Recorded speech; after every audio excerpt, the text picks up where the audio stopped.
saya ketika saya membaca pasal 9 ini sampai pasal 11 nanti, saya malah merasa Paulus itu begitu mencintai bangsanya sendiri dengan agamanya lamanya itu.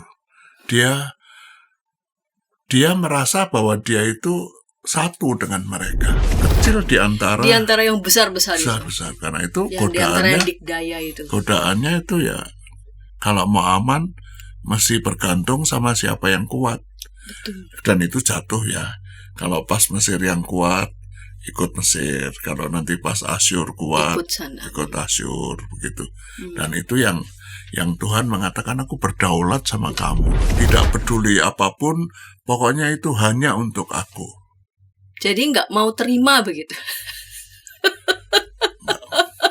Nggak mau terima. Jadi Paulus tuh mungkin juga nggak habis pikir begitu ya kepada saudara-saudara sebangsanya, mengapa mereka berpikirnya seperti itu, seolah-olah ketika mereka sudah menerima privilege, dan ketika udah menerima privilege nggak mau tahu, padahal mereka tidak setia.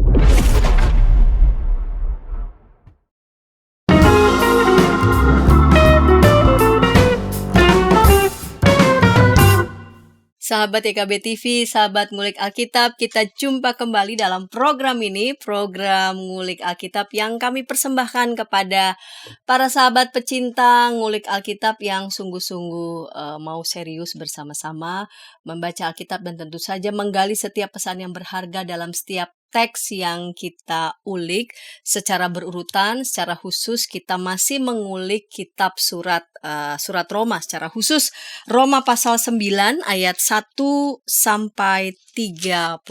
Saya sebagai pemandu percakapan Pendeta Santiani Manurung, dan yang akan menolong kita mengulik surat Roma pasal 9 ayat 1 sampai 33 di bawah judul Kehormatan Menuntut Tanggung Jawab, telah hadir di studio, dan saya mau sapa Bapak Pendeta Emeritus Samuel Santoso. Salam jumpa kembali Bapak Pendeta Sam. Salam jumpa Ibu Pendeta Santi. Salam jumpa para penonton yang berbahagia. Ya, Pak Pendeta Samuel Santoso yang akan menolong kita mengulik teks ini secara tekun. Pak Pendeta melayani, tetap masih melayani banyak ya, aktif sekali, termasuk mengisi di Ngulik Alkitab dan ngopi. Dan ngopi. Baiklah, mari Pak Pendeta kita buka dalam doa ya. Pak Pendeta Sam boleh memimpin kita dalam doa. Mari kita sama-sama berdoa. Tuhan Allah, Bapa kami yang sangat baik, Tuhan kami di dalam Kristus Yesus, sungguh kami bersyukur kepadamu karena Engkau mau membangun komunikasi yang terus-menerus dengan kami, umat-Mu, melalui kitab suci yang Engkau karuniakan kepada kami melalui gereja-Mu. Hari ini kami mau mengulik sebagian dari surat Roma. Kiranya Roh-Mu yang kudus dengan kuat kuasanya memberi kepada kami hikmat dari sorga, supaya kami mengerti amanat atau pesan dari Tuhan melalui surat Rasul Paulus kepada jemaat Roma ini. Dan kami bisa menghidupinya untuk kehidupan kami sebagai umat Tuhan pada masa kini. Ya Allah Roh Kudus, kiranya Engkau yang menyiapkan hati dan pikiran kami, supaya menjadi wahana yang pantas bagi firman yang suci itu ditaburkan, bahkan mendorong kami menjadi penghayat dan pelaku yang setia dari pesan Tuhan yang mau kami ulik. Di dalam nama Kristus Yesus, Sang Firman yang sejati itu. Amin. Saya membacanya, Roma pasal 9 ayat 1 sampai 33. Sahabat juga dapat membaca teks Alkitab ini dari tempat masing-masing. Aku mengatakan kebenaran dalam Kristus, aku tidak berdusta.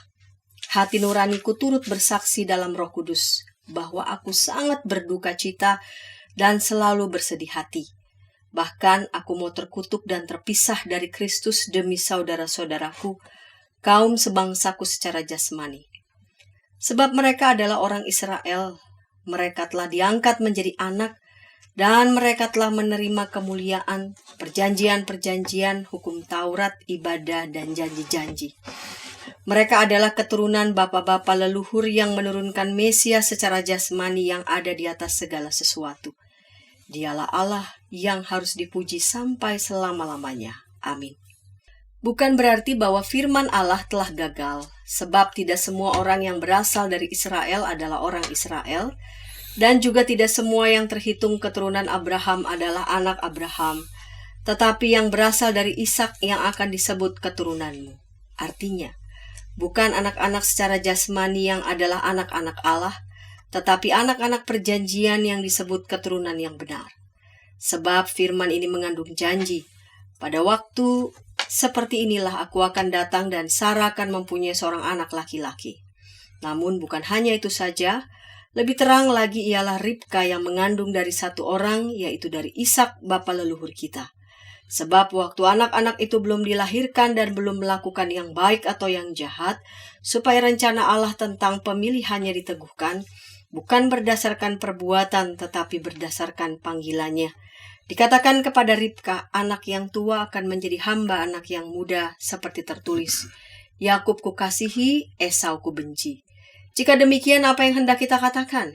Apakah Allah tidak adil? Mustahil. Sebab ia berfirman kepada Musa, aku akan menaruh belas kasihan kepada siapa aku mau menaruh belas kasihan, dan aku akan bermurah hati kepada siapa aku mau bermurah hati.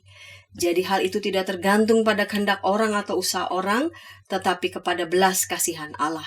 Sebab kitab suci berkata kepada Firaun, itulah sebabnya aku mengangkat engkau, yaitu supaya aku memperlihatkan kuasaku di dalam engkau dan supaya namaku dimasyurkan di seluruh bumi.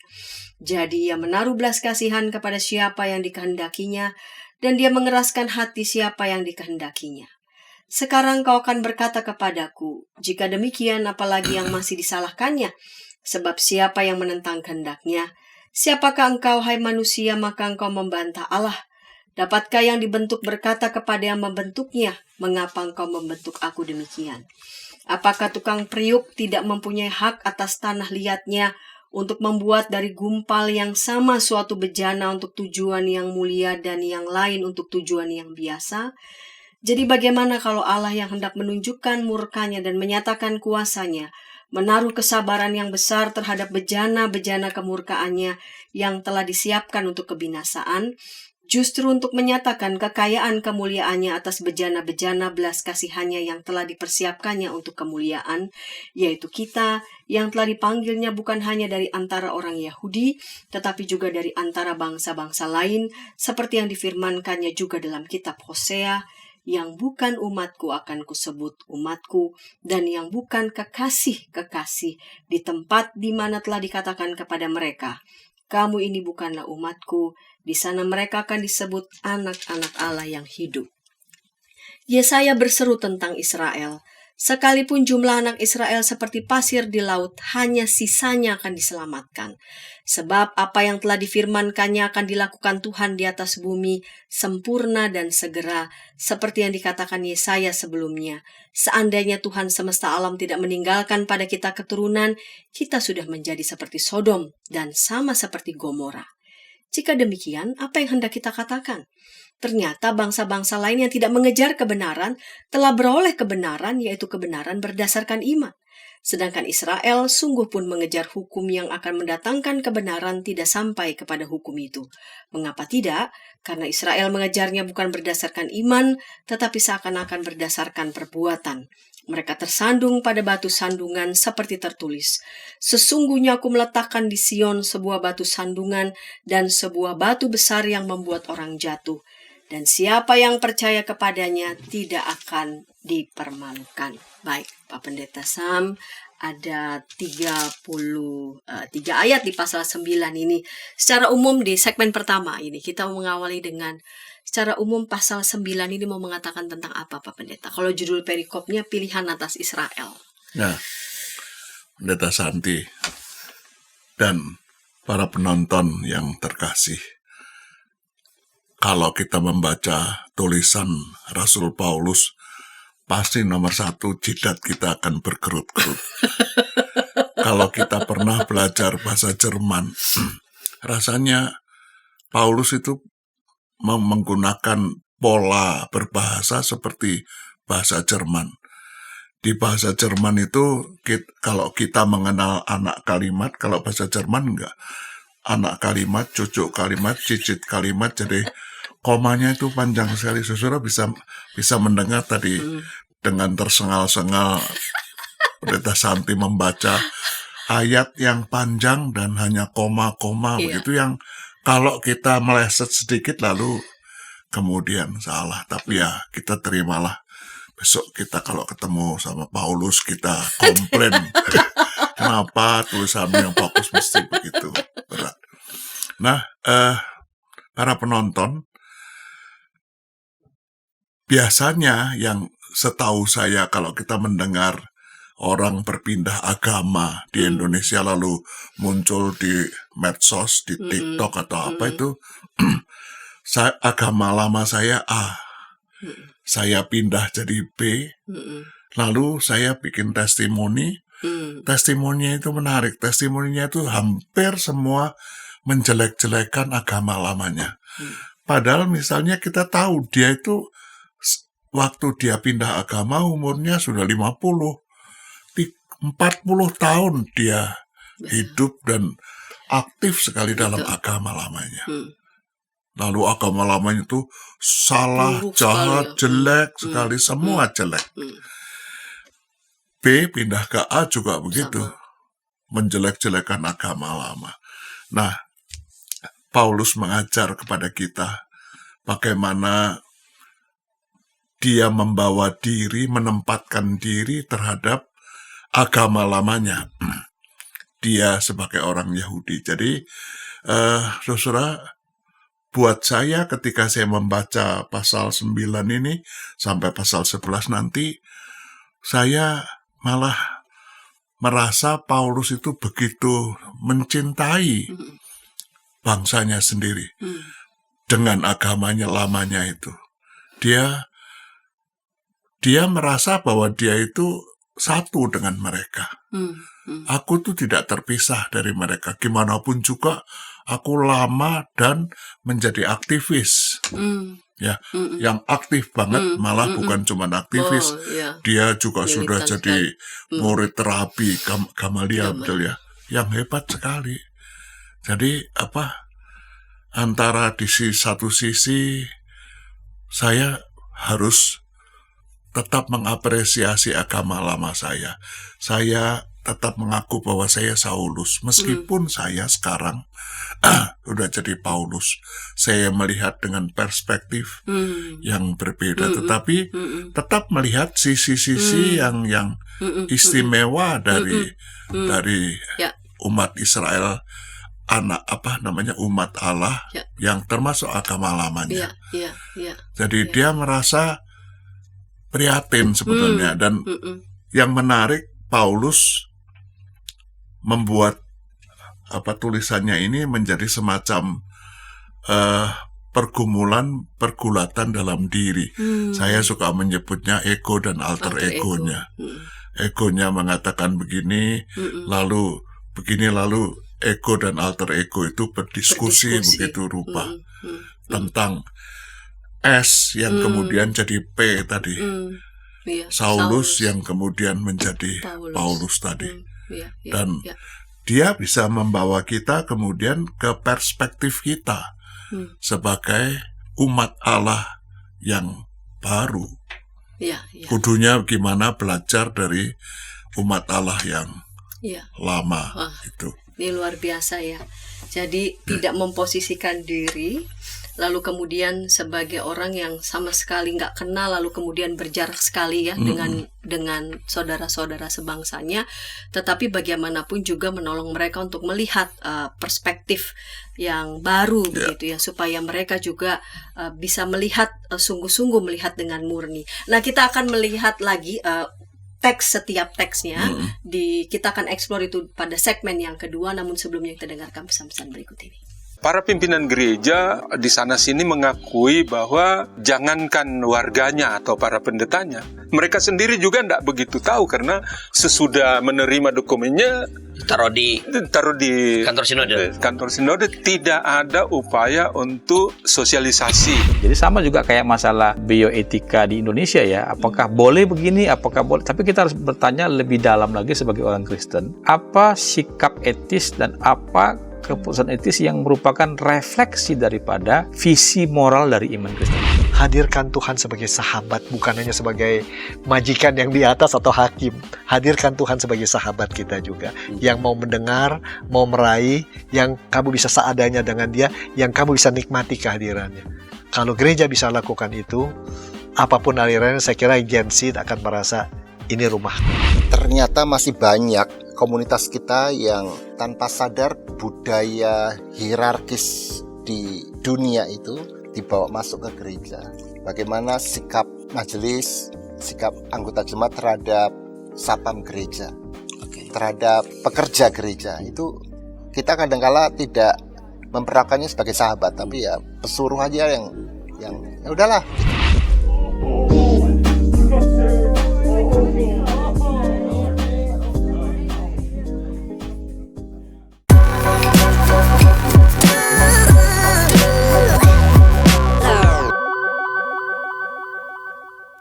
Sahabat DKB TV, sahabat Ngulik Alkitab, senang masih bersama dengan kami dalam program Ngulik Alkitab. Kita sedang mengulik surat Roma pasal 9 ayat 1-33 di bawah judul kehormatan menuntut tanggung jawab. Saat ini kita memasuki segmen yang kedua dengan narasumber Bapak Pendeta Emeritus Samuel Santoso. Baik, Pak Pendeta, kita lanjutkan di segmen yang kedua ini, Pak Pendeta.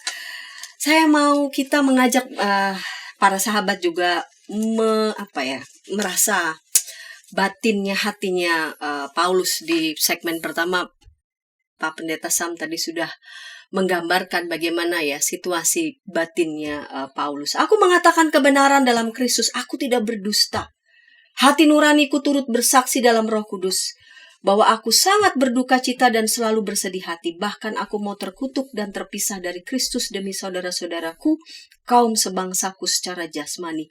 Mengapa itu dilanjutkan dari ayat 4 sampai ayat 7.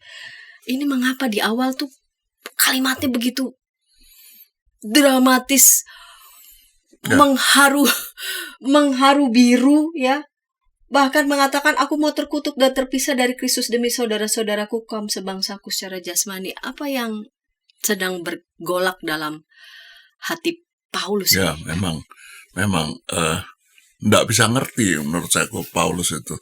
Kok kamu itu umat Allah istimewa, tapi kok sikapmu terhadap utusan Allah kok negatif.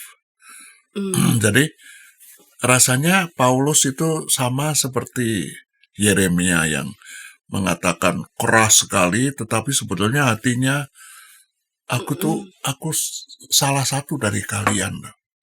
Sama seperti kalau Yesus mati, jangan kita cuma membayangkan itu Yesus utusan Allah yang anak Allah yang mati karena kepentingannya. Enggak, dia menempatkan diri sama seperti kita. Jadi kalau kamu lihat aku mati, lihatlah kamu juga ada di sana. Aku menjadi bagian dari kamu, meskipun aku tidak berdosa dan lain-lain. Dan itu hebatnya Paulus. Dia tidak mengatakan apa, tidak mengatakan aku bilang kamu terkutuk, laknat, enggak. Tetapi sedih aja aku. Kamu tuh bangsa yang hebat sekali. Kasihku kepadamu itu sampai ultimate, dia mengatakan, kalau aku mesti mati demi kamu, aku mau. Itu kan karena apa ya? Karena cinta yang begitu intens, bukan sekedar prihatin, tetapi sikap empatik yang mendalam sekali ya. Mungkin mirip-mirip kalau disebut simpatik ya. Simpati itu kan merasakan sendiri, jadi dia merasakan sendiri. Dengan perspektif barunya, aku tuh kudunya begini dulu, kudunya. Aku prihatin. Yang mau digambarkan oleh Paulus itu keprihatinannya bukan cuma umatnya, tetapi yang dia tidak bisa menjelaskan itu nanti Allah itu begitu berdaulatnya dalam memilih Israel. Sangat mengasihi, merawat, menjaga. Kalau kita ngomong providensia Dei terhadap Israel dari Allah itu kan pol ya. Sudah sempurna, sudah tuntas, apa saja dia beri. Tidak ada yang kurang sama sekali, sempurna sekali.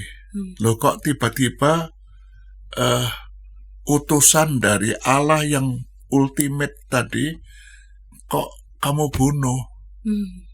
Lah gimana saya bisa menjelaskan umat Allah, orang yang dikasihi Allah, membunuh utusan Allah yang menunjukkan kasih sama sekali. Jadi aku nggak bisa ngerti. Aku bergumul di sana. Aku tetap menempatkan diri pada satu sisi mencoba mengerti sikap Allah yang barangkali kekok juga. Kekok tahu ya? Kekok itu kalau aku mesti menghukum umatku sendiri, Dia itu, yang aku pilih. Bingung. Aku nggak bisa ngerti itu. Adalah aku bisa, aku berdaulat penuh. Umat itu kupilih tidak berdasarkan pertimbangan-pertimbangan Manusia. mereka. Sama sekali enggak.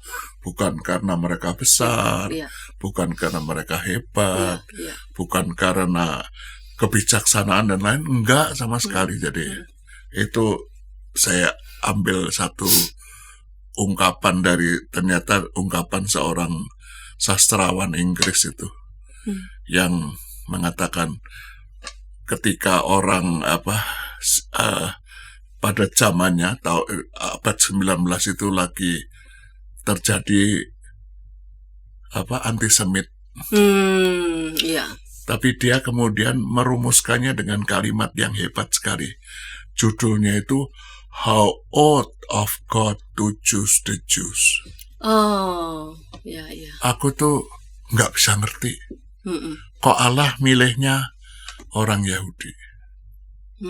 Padahal Ulangan mengatakan bukan karena besar, bukan karena hebat, bukan karena apa. Bahkan kamu itu umat yang keras kepala dan tegar tengkuk. Ya mungkin dengan mudah kita bisa mengatakan pada Tuhan, ya salahmu sendiri Tuhan. Kenapa engkau mau repot? Ya itu ya. Itu Tuhan kita itu suka repot. Dan merepotkan diri. Kita lanjut di ayat selanjutnya ya, Pak Pendeta. Kita lihat di ayat 8. Artinya bukan anak-anak secara jasmani yang adalah anak-anak Allah, tetapi anak-anak perjanjian disebut keturunan yang benar, sebab firman ini mengandung janji. Pada waktu seperti inilah aku akan datang dan Sarah akan mempunyai seorang anak laki-laki. Namun bukan hanya itu saja, lebih terang lagi ialah Ribka yang mengandung dari satu orang, yaitu dari Ishak, bapa leluhur kita. Sebab waktu anak-anak itu belum dilahirkan dan belum melakukan yang baik atau yang jahat, supaya rencana Allah tentang pemilihannya diteguhkan bukan berdasarkan perbuatan, tetapi berdasarkan panggilannya. Dikatakan kepada Ribka, anak yang tua akan menjadi hamba anak yang muda, seperti tertulis, Aku Yakub kukasihi, Esau kubenci. Jika demikian, apa yang hendak kita katakan? Apakah Allah itu tidak adil? Mustahil. Ini mau mengatakan tentang apakah tadi ya? Tadi Pak Pendeta sudah katakan berdasarkan apa ini Allah memilih mereka ini? Kalimat-kalimat yang sangat Hebraistik. Hebraistik itu apa? Sangat Yahudi. Betul. Keras, tajam, betul. Kadang-kadang kerasa kasar, kadang-kadang kontras. Tidak bisa pakai, kalau kita pakai bahasa Indonesia nanti kelihatan sekali bedanya. Allah mengeraskan hati. Nah itu contohnya dipakai juga kan. Iya. Tapi kalau kita pakai bahasa Indonesia, sebetulnya kalimatnya itu bunyinya, aku sudah memberi kamu kesempatan untuk berubah terus menerus, tapi kamu nggak mau dengar. Ya sudah, resikonya Iya, iya, iya. Firaun kan begitu. Iya, iya, iya, iya. Kamu Betul, sudah dikasih betul, kesempatan betul, untuk betul, mengubah sikap, betul. tapi kamu tetap keras kepala, kamu Iya. tegar tengkuk, ya resikonya kamu Mm-mm, ambil sendiri. betul. Nah, sikap Tuhan juga begitu ya. Ah, Ini cuman mau mengatakan satu kalimat, aku tuh berdaulat sama sepenuhnya terhadap pemilihan Israel. mm, Jadi kamu jangan mempertanyakan itu. mm-mm. Sulit sekali ya. Kenapa aku pilihnya Yakub dan Ya, bukan Esau? ya, Kenapa aku mungkin kalau kita ingat leksionari 2 minggu yang lalu, kenapa aku pilihnya Ishak dan bukan Ismail? ya. Kenapa anak yang kemudian yang dipilih? Nah, Mm-mm. dia pakai, masa sih kalau aku itu tukang periuk, aku tidak berkuasa atas Mm-mm. periuk yang mau aku bikin. Bikin. Jadi pesannya, jangan menggugat kedaulatanku. Absolut. Mm-mm. Tetapi kalau absolut begitu tidak hanya dalam soal saya pakai kuasa saya sepenuhnya, tetapi Mm-mm. dalam rangka. Mm-mm. Mm-mm. Jadi kalau nanti Ishak dipilih, kalau kenapa Yakub dipilih, dan Israel nanti jadi umat Allah, Mm-mm. sampai kemudian nanti kalau kita tarik ke gereja, Mm-mm. gereja dipilih bukan tanpa tujuan Iya. besar ya. Iya, iya. Menarik ya, tadi Pak Sam sudah mengatakan kalau ada kata Allah mengeraskan hati, seolah-olah Allah sengaja begitu Iya. mengeraskan hati. Ini ayat Dan 18. tidak fair ya. Iya, jadi ia menaruh belas kasihan kepada siapa yang dikehendakinya, dan dia mengeraskan hati siapa yang dikehendakinya. Jadi Itu artinya mengeraskan hati siapa yang dikehendakinya, maksudnya memberi kesempatan berkali-kali iya. kepada mereka yang sekalipun bebal, Mm-mm. tapi terus diberi Ya. kesempatan berkali-kali. Jadi memang begitu kudunya. Oh, Ya ini kalimat-kalimat Hebraistik iya. yang kalau diambil begitu Hati-hati saja, lalu Allah itu nggak fair. Firaun yang mengeraskan hatinya, Iya, iya. Allah sendiri. Kalau dia Ya. yang menghukum, Allah sendiri juga. Padahal Iya. pengertiannya memang karena semua, kalau buat orang yang monoteistik murni itu semua asalnya dari Allah. Mm-mm. Kalau Firaun celaka juga karena Allah. Mm. Kan semua Allah yang nentuin. Mm-mm. Jadi ya, Mm-mm. kalimatnya masih begitu. Akulah Tuhan yang menciptakan terang dan menciptakan gelap. Iya. Menciptakan nasib mujur dan Iya, menjadikan Yesaya. nasib malang. Iya. Yesaya Yesaya 45 itu. Betul. Betul. Tapi dia mau mengatakan apa? Saya berdaulat atas semua itu. Yang mau dimaksudkan adalah Ya. itu dia. Oh iya. Ini para sahabat, ini pelajaran yang bagus sekali ya. Jadi hati-hati sekali sih lebih kalau Ya. kita membaca kitab Perjanjian Lama dan Rasul Paulus itu fasih Hebraistik sekali ya. sekali, ya. Sangat Jadi Paulus Wah. itu menguasai bahasa Yunani, sangat tetapi jiwanya Ibrani.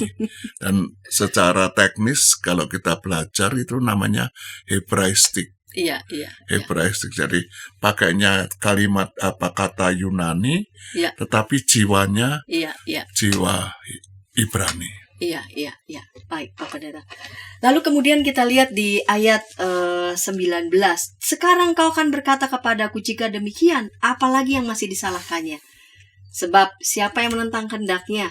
Siapakah engkau, hai manusia, maka engkau membantah Allah? Dapatkah yang dibentuk berkata kepada yang membentuknya, mengapa engkau membentuk aku demikian? Apakah tukang periuk tidak mempunyai hak Ya. atas tanah liatnya? Yang tadi Pak Pendeta sudah katakan, ini bicara soal yang tentang kedaulatan begitu. Apalagi yang mau hendak disampaikan oleh Rasul Paulus di surat Roma ini, pasal 9 yang tadi saya baca sampai di sini, seperti yang difirmankannya juga dalam kitab Hosea, yang bukan umatku akan kusebut umatku, dan yang bukan kekasih-kekasih di tempat di mana telah dikatakan kepada mereka, kamu ini bukanlah umatku, di sana mereka akan disebut anak-anak Allah yang hidup. Ini kayaknya kontradiktif nih. Jadi mungkin secara sederhana mau mengatakan kamu itu sudah beruntung loh. Kamu itu bukan apa-apa. Hmm. Ya, kalau kita membayangkan Israel kecil, Iya. itu kalau di peta, di geografi Asia Barat Daya kuno, Mm-mm.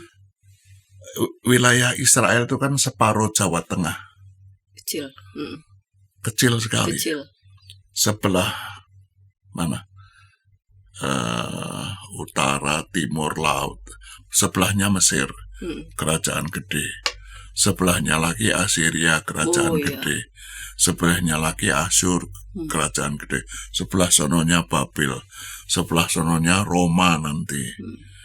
Jadi sebelah sininya Persia. Jadi dia kecil di antara yang besar-besar itu. besar karena itu Yang di antara yang dikdaya itu. godaannya itu ya kalau mau aman mesti bergantung sama siapa yang kuat. Betul. Dan itu jatuh ya.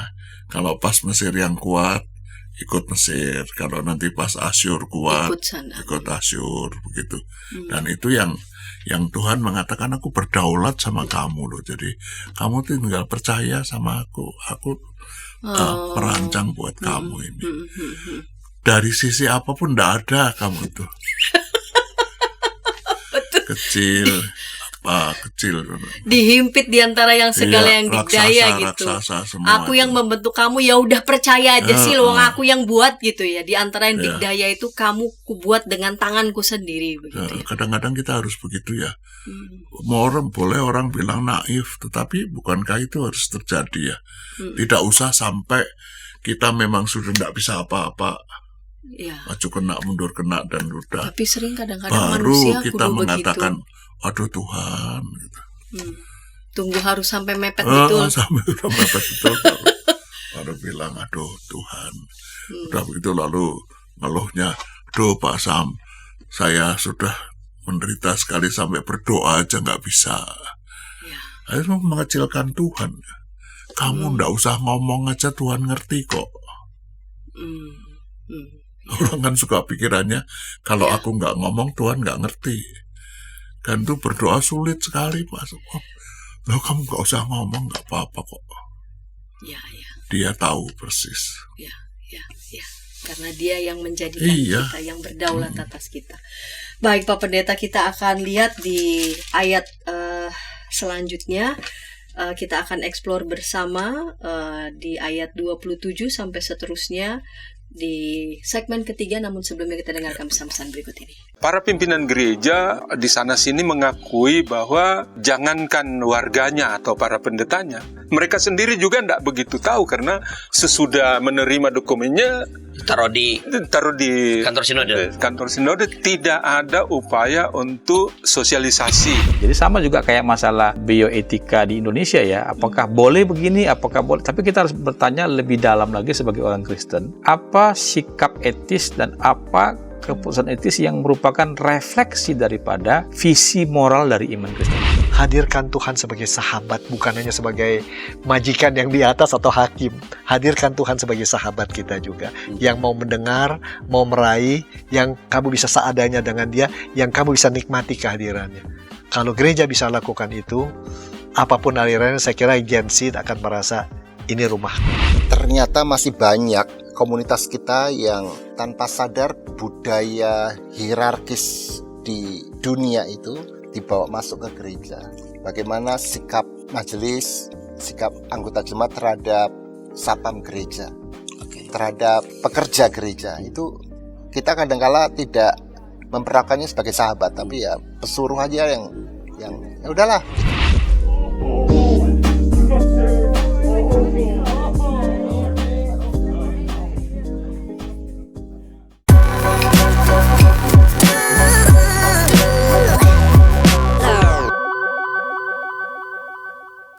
Sahabat YKB TV, sahabat ngulik Alkitab, senang masih bersama dengan kami dalam program ini, program ngulik Alkitab. Kita sedang mengulik Roma pasal 9 ayat 1 sampai 33.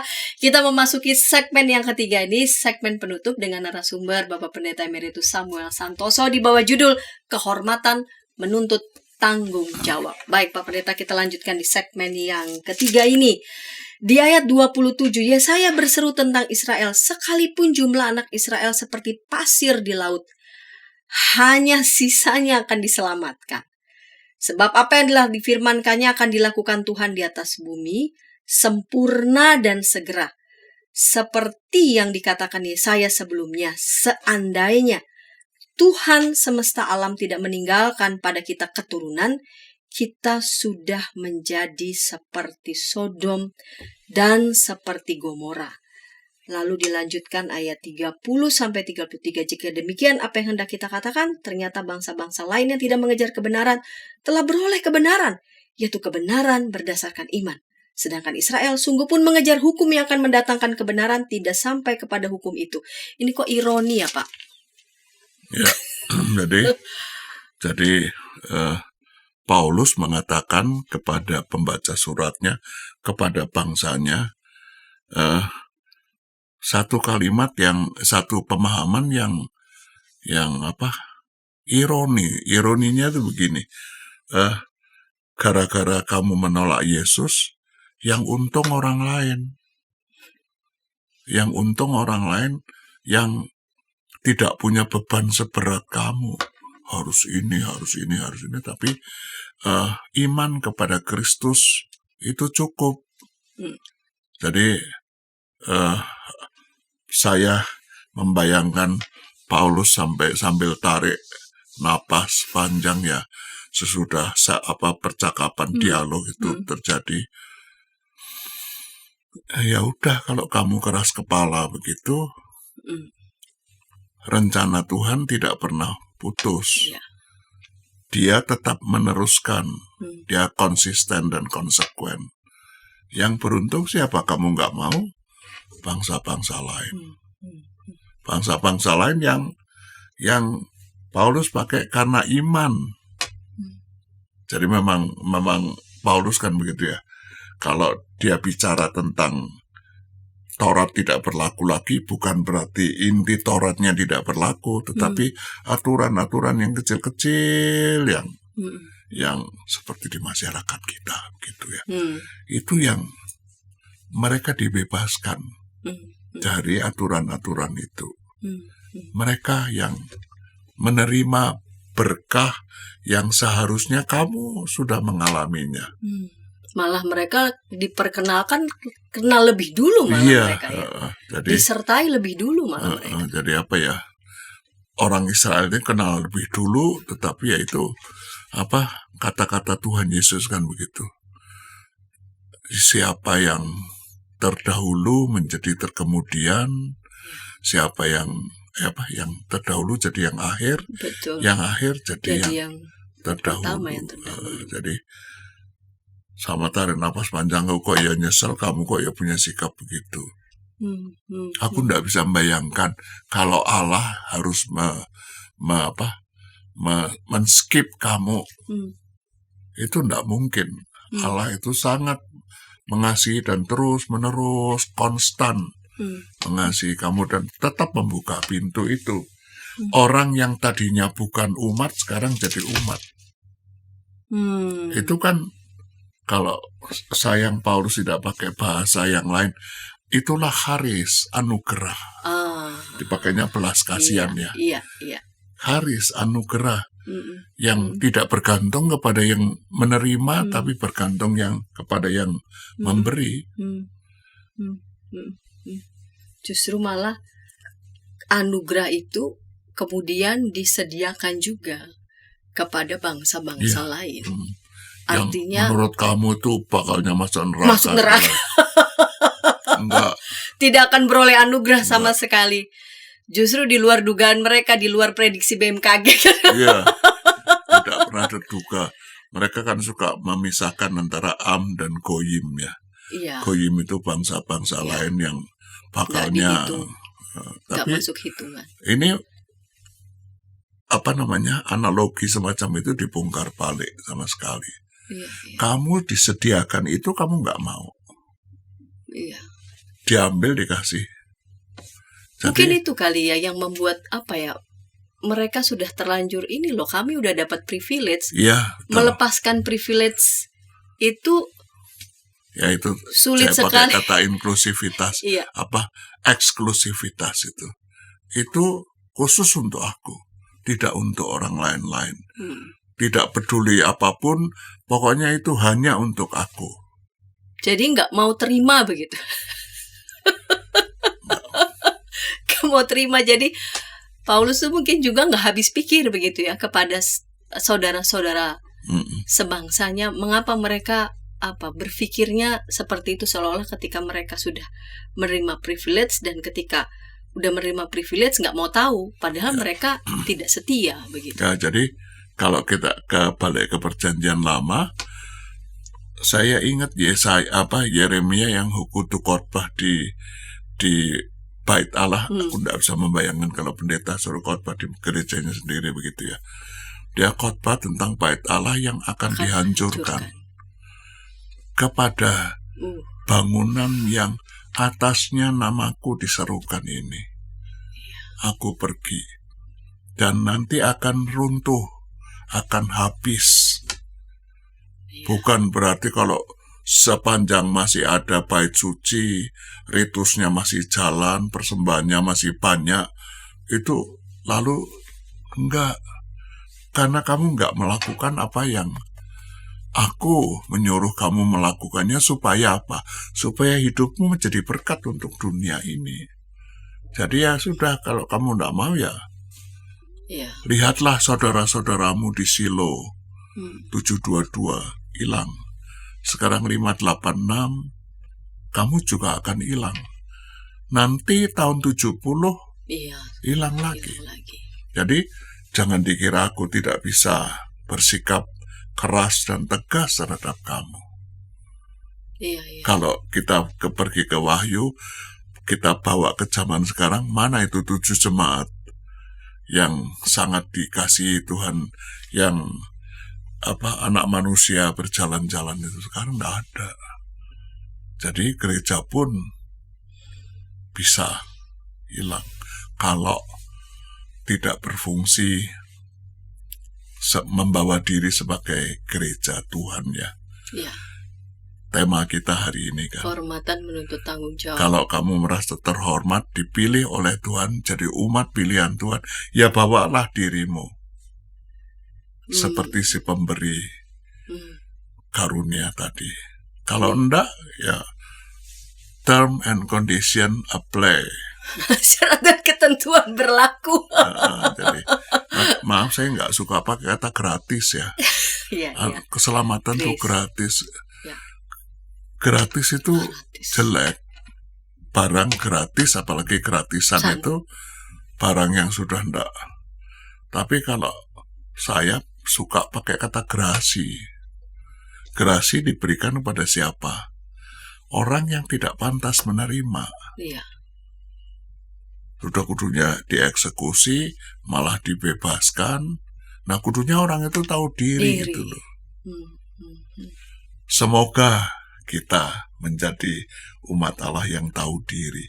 Kalau kita selamat itu bukan karena saya baik, bukan karena saya kasih persembahan banyak, bukan karena saya aktif, bukan. Tapi karena Tuhan. Kehormatan menuntut tanggung jawab ya Pak Sam. Pak Sam tadi sudah memberi info dan begitu banyak ya. Sejarah berulang-ulang membuktikan begitu. Bahwa ketidaksetiaan itu ya, sekalipun Allah memberikan anugerah, tapi kita yang tidak setia ya, Allah bisa mencabut. Bisa. Ya. Itu yang mungkin juga Nabi Yesaya ketika menyampaikan nubuatan itu mungkin juga dengan hati yang miris juga rasanya, bukan hati yang senang. Sedih, betul. Paulus juga, dan saya mau dengar gimana itu bicara tentang bagian dirinya sendiri akan habis itu. Aku tuh bagianmu loh, bagian hidupmu loh. Jadi kalau perjanjian baru, saya suka pakai cerita Ananias dan Safira itu. Kalau di perjanjian lama kan ada Korah, Datan, Abiram itu ya. Kadang-kadang Tuhan sikapnya begitu ya. Panggil ke sini. Kamu sudah melawan Harun dan macam-macam, benar apa enggak? Benar. Lalu tanah terbelah dan masuk. Mati. Ananias, memang benar ini hasil penjualan tanah rumah segini kamu persembahkan. Benar.